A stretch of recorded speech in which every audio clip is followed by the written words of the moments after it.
tinashe mwari ndinokutendai handisindeka ndakafamba mumigwagwa irindeka ndichichema ndichibvunza kuti mwari muri kupi nhasi. Maria isapo shamwari dzakandisiya, asi mukati memoyo ndakanzwa izwi richiti, usatya mwanangu, ndine minguva dzose. Kana vanhu vakusiya, ini handikusiye. Handisindeka, Jesu varipo mumadambudziko, vanondisimudza.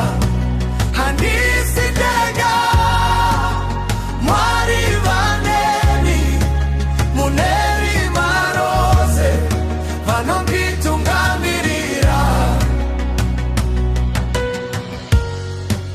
Ndakawira pasi ndikarasikirwa netariro, asi ruoko rwenyu rwakandisimudza zvakare. Misodzi yangu yakashanduka kuva mufaro, nekuti ndaziva kuti hamundisiye Ishe.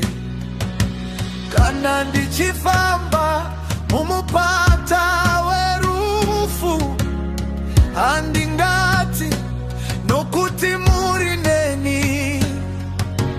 Nyasha dzenyu dzinondikomberedza, rudo rwenyu haruperi. Handisindeka, Jesu varipo, ndinovimangeni, Baba vekudenga. Handisindeka, Mwari vaneni, nyasi nekusingaperi. Handisindeka,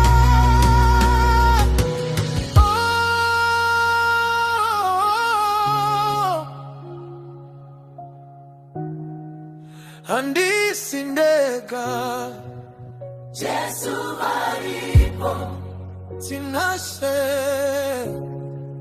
Zimbabwe to the world, tinashe.